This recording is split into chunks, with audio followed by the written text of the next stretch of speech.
New Maid walked into the AlphaKing's bathroom. Everyone in the mansion expected her to be fired. Some even expected her to disappear before sunrise. Because nobody entered the AlphaKing's private chambers and kept their job. But what happened next shocked the entire estate. Instead of punishing her, instead of throwing her out, the AlphaKing stared at her for a long moment and made a decision that would turn the whole kingdom upside down.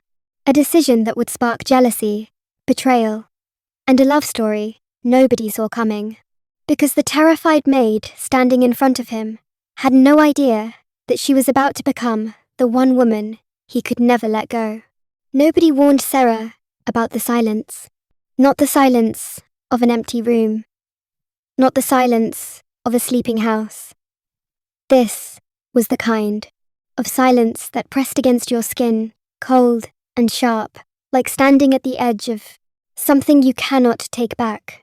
She had been working at the Ashborne Estate for exactly 47 minutes when she opened the wrong door. She had a mop in one hand and a bucket in the other. She had soap on her sleeve and a bucket, smudge of dust on her cheek. She had no idea at all that the man standing in that bathroom, with steam curling around him like smoke, would one day become the reason her whole life changed. He turned, slowly. His eyes were dark, not angry, not surprised, just watching, like he had all the time in the world to decide what happened next. And every maid in that hallway, behind her, gasped, because nobody, not a single soul, had ever accidentally walked in on the AlphaKing and lived to keep their job. Until her. So how did a poor maid accidentally walk into the AlphaKing's bathroom and end up changing his life forever? And why would the most powerful alpha in the kingdom risk everything for a maid he had just met? Stay until the end, because the answer changes everything. Chapter 1. The girl who had nothing left to lose. Sera Cole did not sleep the night before she started at Ashborne Estate.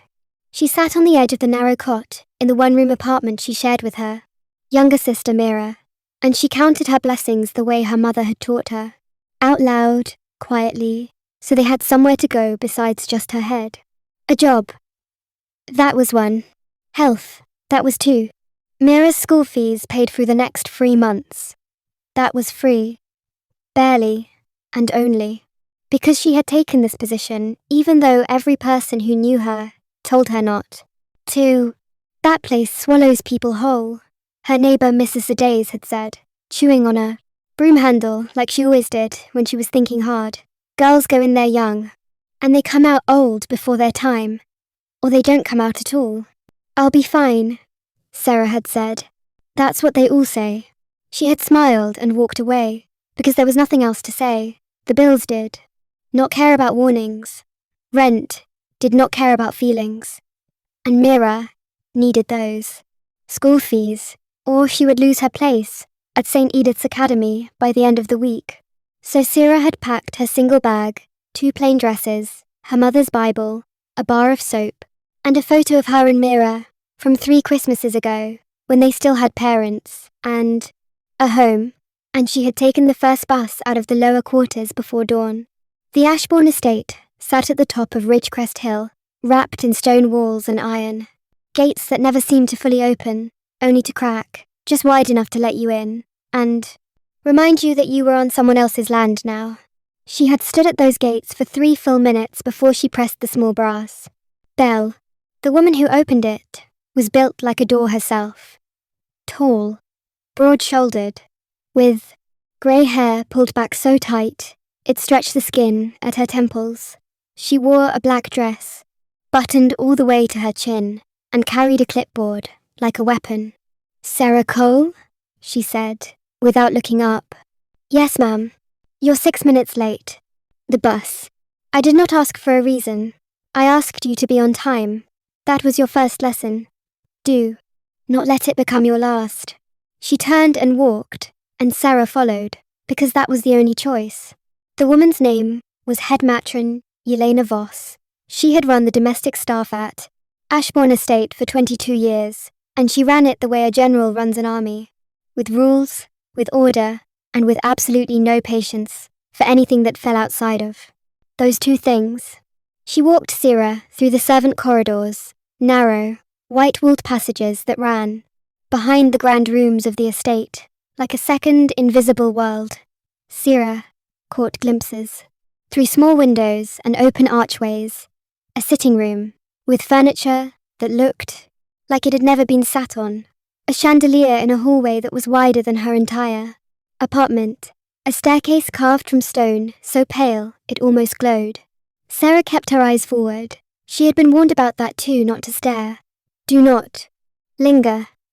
Do not touch anything that does not belong to your duties. The estate has 43 rooms, Matron Voss said, without slowing her pace. You will be responsible for the East Wing, 12 rooms, 2 corridors, and the Parpus. Secondary staircase.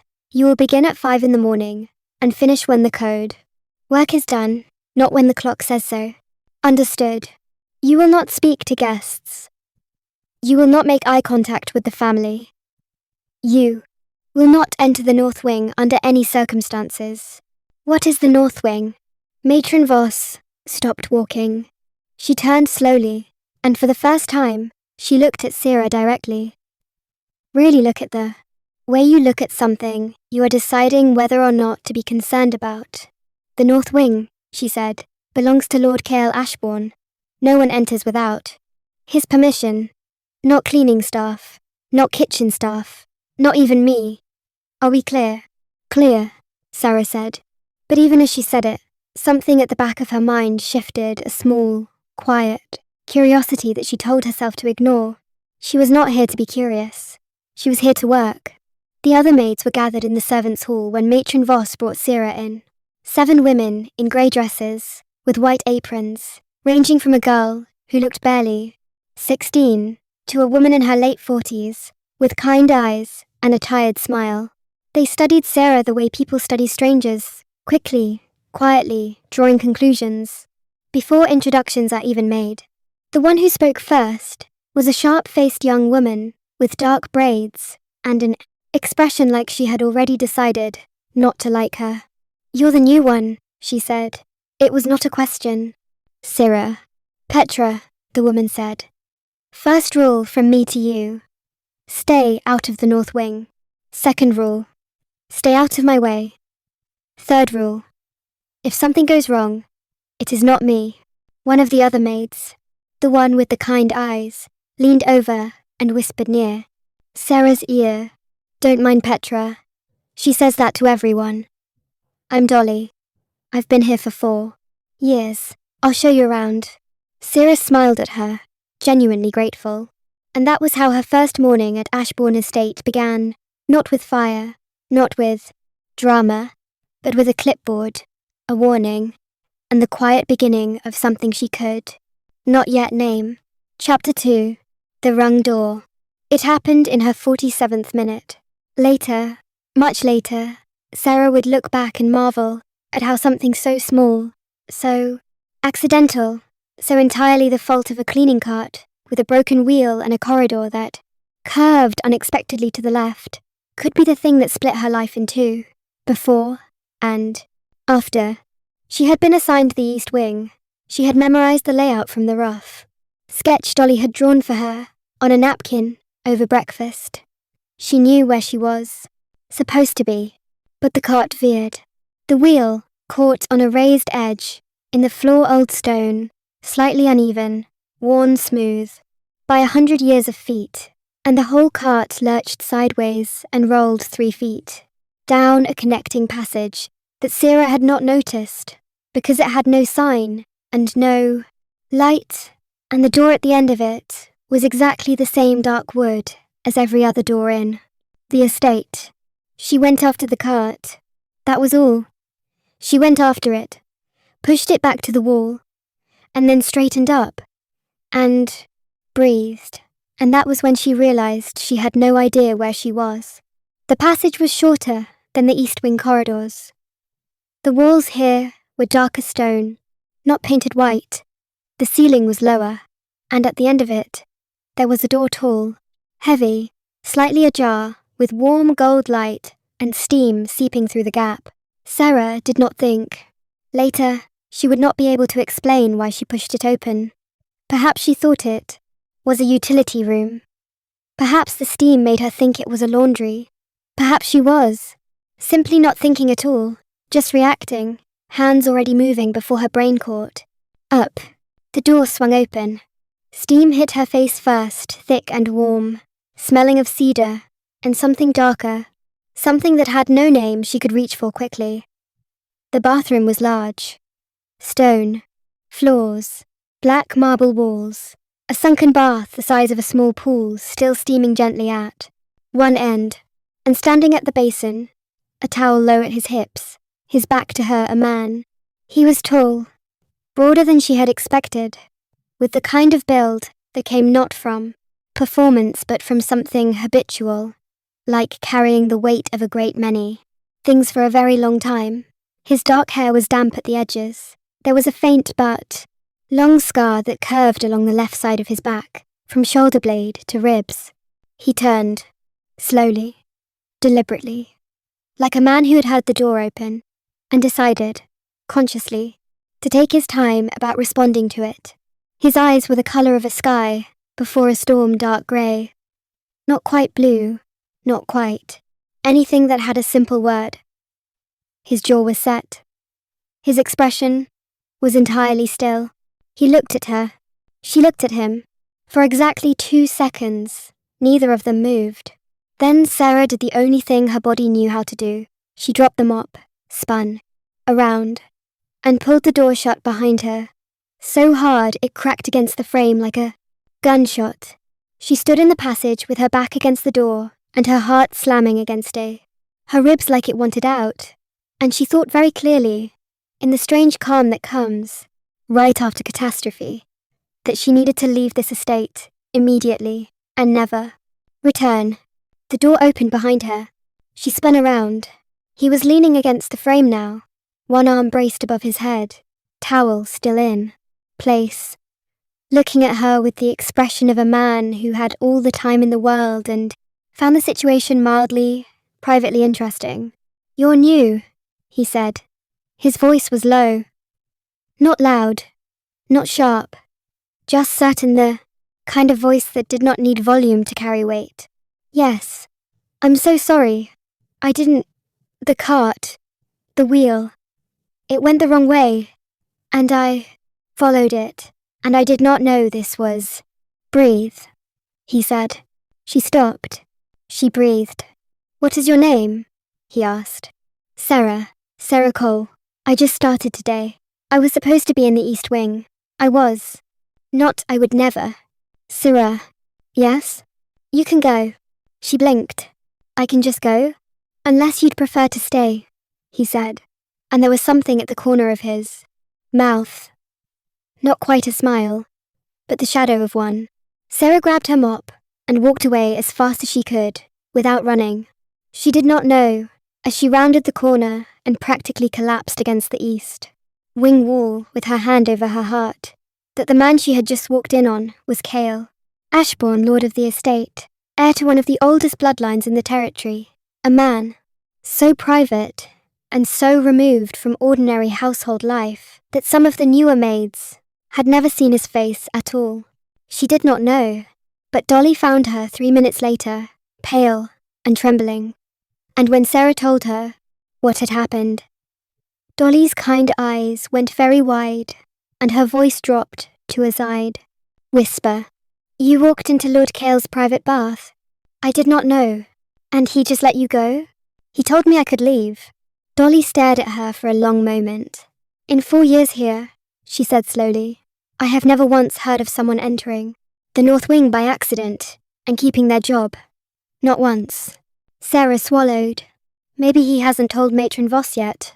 "Maybe," Dolly said. But her voice said something else entirely. Chapter 3. The weight of his eyes. 3 days passed. Sera kept her head down and her hands busy, and told herself, firmly and repeatedly, that whatever had happened in that corridor was behind her, that she would not think about it, that she had not, in fact, spent considerable portions of the last 3 nights replaying those 2 seconds, the turn, the stillness, the eyes, with the precise focus of someone studying for an exam they were not sure they could pass. She had not thought about it at all. She had thought about it constantly, but the estate ran on, and she ran with it.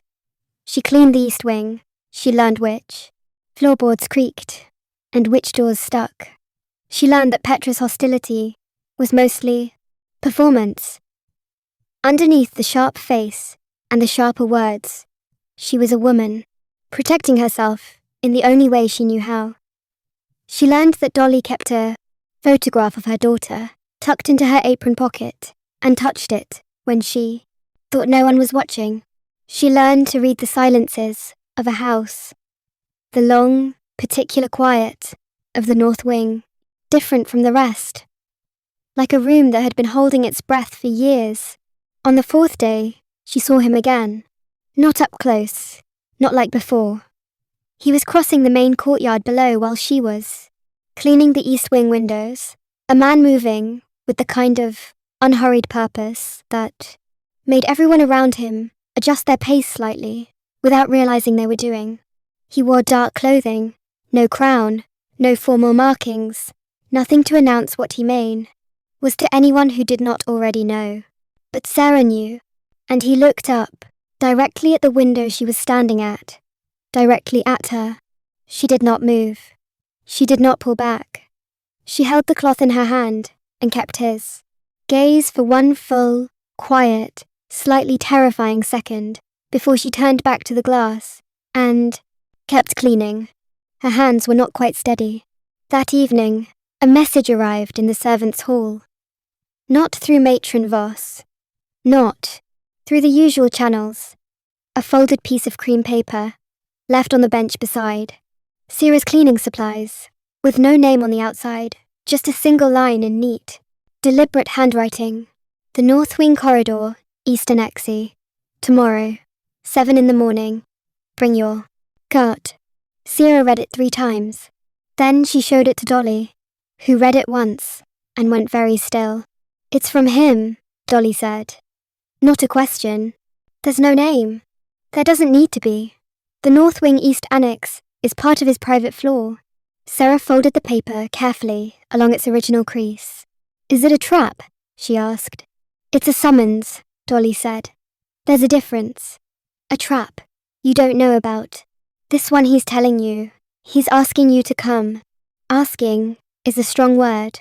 In this house," Dolly said quietly. "A note like this is the closest thing to asking that. A man like Kael Ashborne knows how to do." That night, Sera sat on the edge of her cot, in the small room the staff shared, and wrote a letter to Mira. She did not write about the note. She wrote about the estate, the chandeliers, the gardens she could see from the east wing windows, and the way the stone walls turned gold in the late afternoon light. She wrote the things Mira would enjoy imagining. She kept the worry out of it, because Mira was 14 and had already carried too much of their shared worry on her own small shoulders. Then she folded the letter, set it on the windowsill, and lay back and looked at the ceiling until sleep came. At 6:45 the next morning, she pushed her cart into the north wing. The east annex was not what she expected. It was smaller than the grand rooms had glimpsed elsewhere in the estate, a long room with bookshelves on every wall, a fireplace that had been used recently, and a writing desk positioned by a window that looked out over the hills. It smelled of old paper and cedar, and that same unnamed, dark note from before. Not cologne exactly, not smoke, just something that belonged to him, specifically, and nowhere else. Kael Ashborne was seated at the desk when she entered. He did not look up immediately. He was reading a thick volume, open flat on the desk, and he finished the line he was on before he set it down and turned to face her. "You came," he said. "You asked. I noted that it was a strong word." She stopped. Then she realized he had heard her. Through the door or through the wall. or perhaps through some quality of old stone buildings that she did not understand. He had heard her conversation with Dolly. "I'm sorry," she began. "Don't be," he said. "You were right." He stood, and he was again exactly as she. Remembered, tall, unhurried, carrying himself like a man who had stopped, performing for anyone a long time ago. The East Annex shelves haven't been cleaned in 4 months. The previous maid, who was assigned here, requested a transfer. Why? He paused. A small pause, a fraction of a hesitation that she suspected was unusual for him. "She found the quiet here difficult," he said. Sera looked around the room, the books, the warm light, the hills beyond the window. "I don't mind being quiet," she said. He looked at her for a moment. "I know," he said. And that was all. She cleaned. He read. For 1 hour and 20 minutes, they occupied the same space without another word spoken between them, and it was the most natural silence Sera had experienced in longer than she could remember. Not heavy, not awkward, not the silence of people avoiding each other. Just 2 people, each in their own world, each aware of the other, and comfortable with both facts simultaneously. When she was done, and gathering her supplies, he spoke without looking up from his book. "Same time next week." She picked up her cart. "Same time next week," she agreed. Walking back through the corridor, she noticed Petra standing at the junction, where the north wing met the east passage, arms folded, expression unreadable, watching Sera push her cart back toward the rest of the estate. Neither of them said anything, but Petra's eyes said plenty. Chapter 4. Stones and Crowns. The court arrived on a Thursday. Sera heard them before she saw them, the sound of multiple carriages on the stone drive, the sharp calls of men directing horses, the low hum of voices that multiplied and layered until the courtyard below sounded like a market square. She was in the east wing when it happened, halfway through the secondary corridor, and she pressed herself to the wall and watched through the window as they came. There were perhaps 30 of them. Men in formal dark coats with the silver crest of the cars, regional territories on their lapels, women in structured dresses, their hair pinned with ornaments that caught the morning light, servants and advisors, and people whose exact purpose Sera could not name, but whose importance was written in the way they moved, purposefully, contained, performing, composure. And at the center of it all, a woman.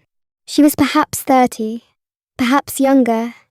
It was hard to say, because she was the kind of woman who seemed to have decided against being any particular age, and settled instead on simply being impressive.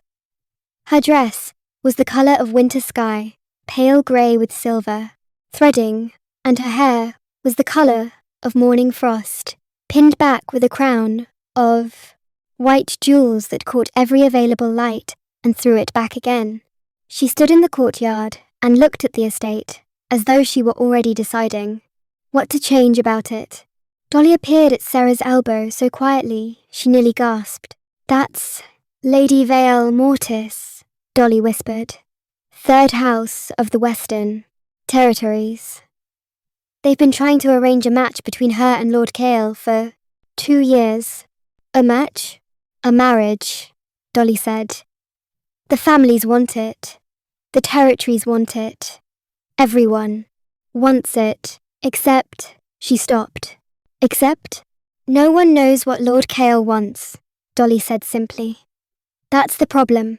The reception was held in the Grand Hall, a room Sera had cleaned twice, but never seen, occupied. And the difference was extraordinary. In the daylight, it was magnificent. Marble and cold grandeur. Now, with fires lit and candles burning, and the court filling every available space with sound and colour, it was something else, something alive.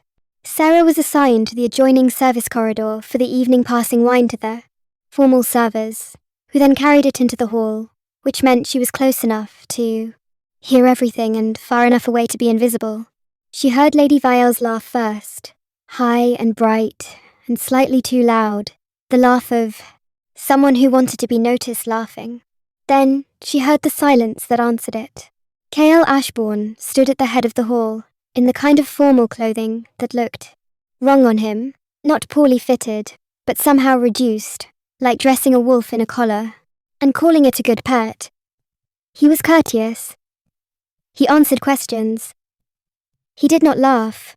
Lady Vielle spoke to him almost constantly, about the territories, about the season, about a painting she'd seen in the capital, about her family's new estate in the north.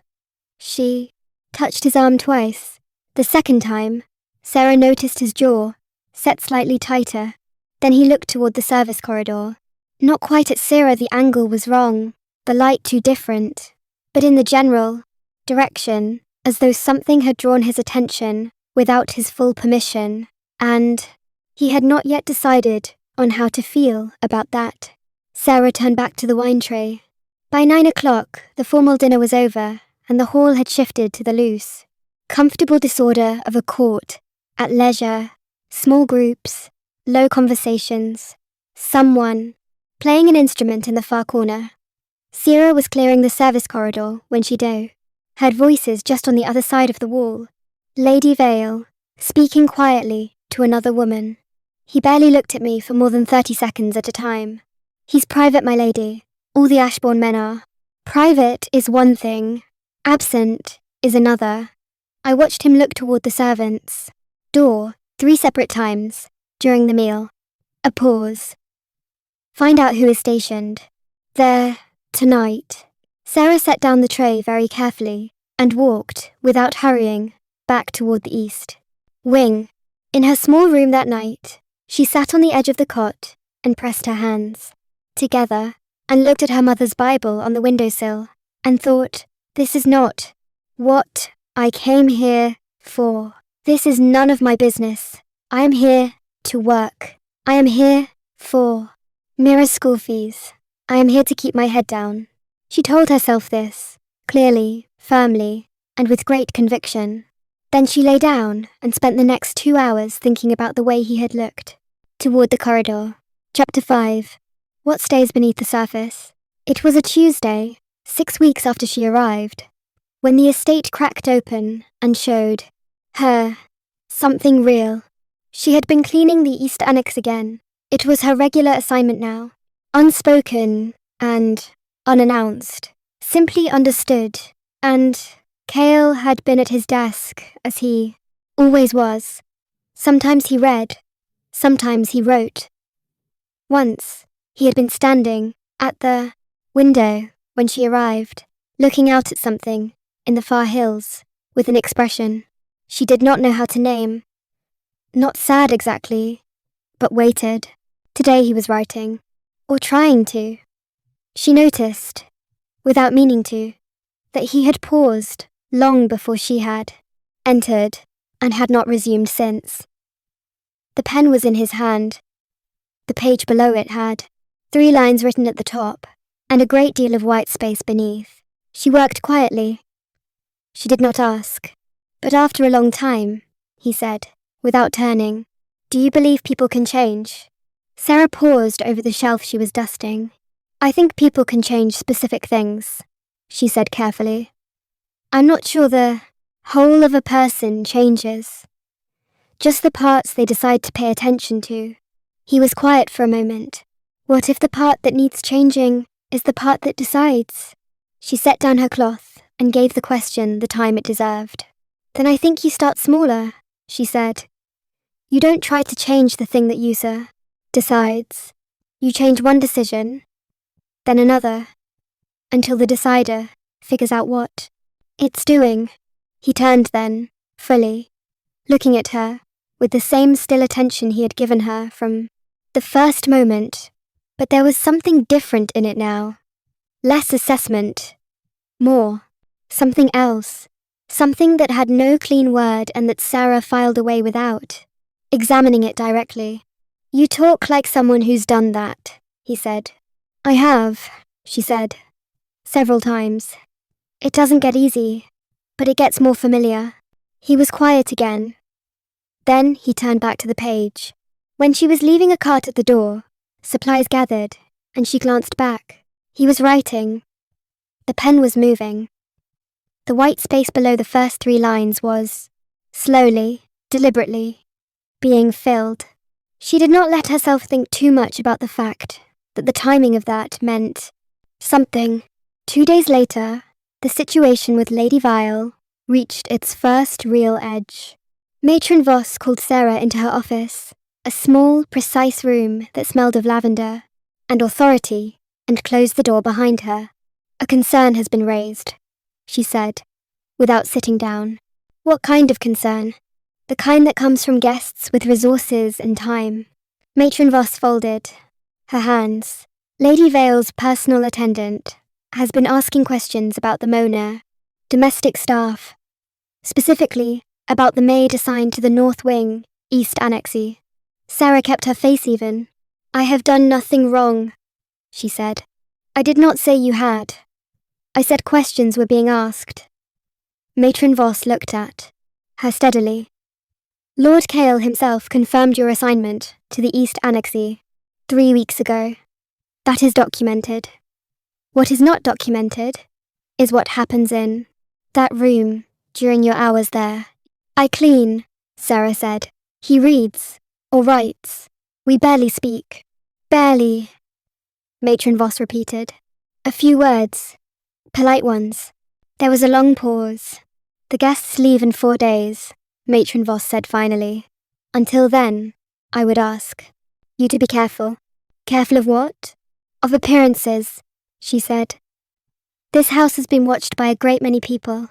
For a very long time, appearances are sometimes the only thing keeping certain people safe. She meant Sera, she realized. She was warning her. Not a threatening warning. Sera nodded. Thank you, she said quietly. Matron Voss said nothing else. She opened the door and held it, and Sera walked through. What she found waiting for her on the other side was Petra, not lurking this time, not watching from a distance. Standing directly in her path, arms folded, eyes sharp. She warned you, didn't she? Petra said. Not a question. It's not your business. You think you're the first, Petra said. Her voice was quiet, which somehow made it more pointed. You think you're the first girl in this house who caught his eye, and thought it meant something. 3 years ago, it was a girl called Nora. Sweet, quiet. Exactly your type. She lasted 6 months, before Lady Vale's cousin had her removed on a false complaint of theft. Never worked in service again. Sera held very still. I'm not trying to catch anyone's eye, she said. No, Petra said, studying her. I actually believe you, which is exactly why I'm telling you this. The ones who aren't trying are the dangerous ones. To themselves. She walked away, and Sera stood in the corridor for a long moment, her mother's voice somewhere in the back of her mind. Not specific words, just a tone, warm and steady. The tone of a woman who had known that some situations had no good exit and had taught her daughters to walk through them anyway. She walked back to the East Wing. She kept her head up. Chapter 6. The claiming. The false complaint came on the morning of the 3rd day. Sera was in the East Wing corridor when 2 of Lady Vale's attendants appeared, not maids, not servants, but something more official, carrying clipboards and wearing the silver crest of the Western Territories on their coats.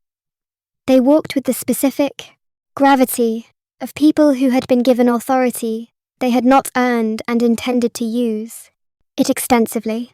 Sera Cole, the taller one said. Yes, you are being formally accused of removing a personal item from a guest's chambers without authorization. Specifically, a brooch, silver, belonging to Lady Vile Mortis. The corridor had gone very quiet. Other maids nearby had stopped moving. Dolly, 3 feet away, with a cleaning cloth frozen in her hand, had gone the colour of old paper. Sera looked at both men directly. I have not been in any guest chambers, she said.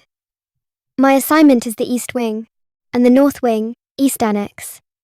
I can provide the record of every room I have, entered since my first day here. That record may have been altered. The second man said.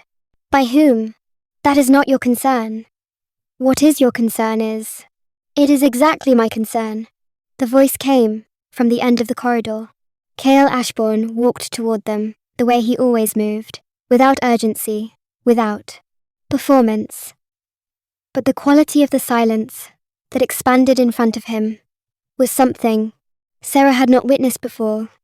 Not the ordinary silence of a quiet hallway, the specific silence of everyone in a space becoming acutely aware of who had just entered it.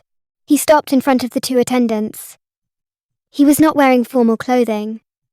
He looked exactly as he always looked, dark, unhurried, carrying something weightless and immovable at the same time. Who authorized this accusation? He said. The taller attendant recovered himself first. Lady Vial has identified a missing item. Lady Vial is a guest in my home, Kael said. She does not conduct formal proceedings against my staff without my knowledge and consent. That is not a courtesy. It is a condition of hospitality in this house. A pause. With respect, Lord Ashborne, if an item has been... The item was found this morning, Kael said. In Lady Vale's own travelling case, where her attendant misplaced it 3 days ago. I was informed by her head of household less than an hour ago. Complete silence. The two attendants looked at each other. Then Kael looked at Sera directly, without hesitation. I apologize, he said, that this was allowed to reach you. Sera blinked. Because in her entire life, across every difficulty and every hard thing, she could count on one hand the number of times someone with power had stood in front of her and offered an apology without condition or qualification. Thank you, she said quietly. He held her gaze for a moment, long enough to be intentional, short enough to be private, and then he looked back at the two attendants. Escort your mistress's staff back to the guest quarters. Lady Vale and her court will be departing tomorrow morning. I will communicate this to her myself. They left. The corridor returned to something like normal movement, breath, the small sound of resumed work. Dolly caught Sera's arm and squeezed it once, hard, without a word. Petra, at the far end of the hallway, turned away and went back to her work with an expression that could not quite decide whether to be impressed or unsettled. That evening, after dinner, when the estate had settled into its nighttime quiet, there was a knock at the door of the small staff common room where Sera sat writing her weekly letter to Mira. She opened it. Kael Ashborne stood in the doorway, still in his daytime clothing, looking slightly like a man who had been walking and ended up somewhere he had not entirely planned to be. I wanted to be certain you were well, he said. I am, thank you. A pause. Longer than usual. The accusation should not have happened, he said. I should have anticipated it and prevented it. I did not. I am sorry for that. You corrected it, Sera said. It should not have needed correcting. She looked at him really, the way she had not permitted herself to do in the weeks of careful, practical looking that had come before. The line between his brows, the slight tension around his mouth that might be regret or something else, the way he was, standing in a doorway that was not his, in a part of the house that was not his floor, in the full awareness that this was unusual and doing it anyway. Why are you here? She asked. Not unkindly, just honestly. He was quiet for a long moment. I don't know, he said. Exactly. But I think I stopped being able to pretend I didn't. I want to check on you, and I have found that pretending is extremely tiring. Sera smiled. Not a polite smile. A real one. The kind that surprised her by arriving before. She thought about it. It is, she said. I've found that too. He looked at her smile for one full second. Then he said goodnight and walked back down the corridor, and Sera leaned against the doorframe and looked at the ceiling and let herself, for the first time, simply feel what she felt without arguing with it. Chapter 7. What Lasts? Lady Vielle and her court departed the next morning.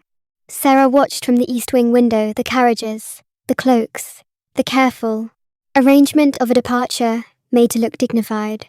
Lady Vielle did not look back at the house. She sat in her carriage and looked forward, and her profile was composed and unreadable, and Sera found that she felt not victory, not relief, but something quieter, something close to understanding, because she knew, looking at that woman's held still face, that Lady Vielle was not a villain. She was a person who had been told her whole life that power was the thing worth having, and who had spent years pursuing it, and who was driving away from something she had wanted without fully knowing why she had not been able to hold it. Sera hoped she found something that fit her better. The weeks that followed were the strangest, and also the most ordinary, of Sera's life. She continued her work. She cleaned the East Annex every Tuesday and Thursday. Morning, Kael was always there, reading, or writing, or standing at the window. Sometimes they talked, not about the court, not about Lady Vale, not about the complicated and unnamed thing that was growing in the space between them, like a plant that had decided on its own to grow there and was not asking permission. They talked about books, about the hills beyond the estate's walls, about Sera's sister, Mira, who had apparently won a regional mathematics prize. Sera had shown him the letter she received, and he had read it carefully and said, "She sounds like someone who knows her own mind," which was so exactly right that Sera had laughed out loud, and he had watched her laugh with an expression she had stopped pretending to misread. They talked about his father, once, briefly, enough for her to understand the scar on his back, not in specifics, but in outline, in the particular shape that certain kinds of childhoods leave on a person. And once, just once, on a Thursday morning, when the light was doing something extraordinary through the window, and she had been close enough to the desk to read the title of the book he was reading, and had reached out, without thinking to touch the spine, he had put his hand over hers, not moving it, not removing it, just covering it, warm and still. She had not pulled away. They had stayed like that for a moment that was both entirely brief and entirely sufficient. Then Matron Voss knocked to inform them that lunch was served, and the moment ended, and the day continued, and neither of them mentioned it, because neither of them needed to. The claiming because that was the word the estate used, the word that spread through the servants' quarters, in a murmur that was partly shock, and partly something that sounded like satisfaction, happened on a Sunday, 6 weeks later. Kael Ashborne stood in the main hall before his household staff and 3 visiting regional advisors who had arrived for a quarterly review of estate affairs, and he said, clearly and without preface, "I am announcing a formal consideration. Sera Cole, currently of the domestic staff, will be transitioning to a new role in this household. This is my decision, and mine alone. Any questions regarding her position or her presence here will be directed to me." Complete silence. Then one of the advisors, a broad man, with the look of someone whose job was to raise problems, spoke. "Lord Ashborne, the propriety of such an arrangement is my concern," Kael said, "not yours." Another pause. "Of course," the advisor said, and said nothing else. Sera, standing at the back of the hall, with Dolly's hand gripping her arm hard enough to leave a mark, felt something she had not felt in a very long time, the particular lightness of being chosen. Not for usefulness, not for convenience, not because she had worked hard enough or been patient enough, but simply, directly, in front of witnesses, for herself. She thought of her mother, of the way her mother had always said, when someone sees you clearly, and still stays, that is the real thing. Everything else is just people being comfortable. She thought of Mira, who would receive the letter she had already written about this, and who would read it and likely say something embarrassing like, "I knew it," because Mira always said she knew things before they happened, and was right just often enough to be insufferable about it. She thought of all the people who had warned her about this house, Mrs. Adaes and her, broom handle, Petra and her 3 rules, Matron Voss and her word appearances. Appearances, as it turned out, were not the only thing that mattered. What mattered was what was built quietly, in spaces that were not watched by 2 people who had both learned through different paths and different losses that real things were not announced before they were certain. Moral of the story: Sera Cole came to Ashborne Estate with nothing but a mop, a borrowed opportunity, and the weight of someone else's future in her hands. She did not come to be seen. She did not come to be saved.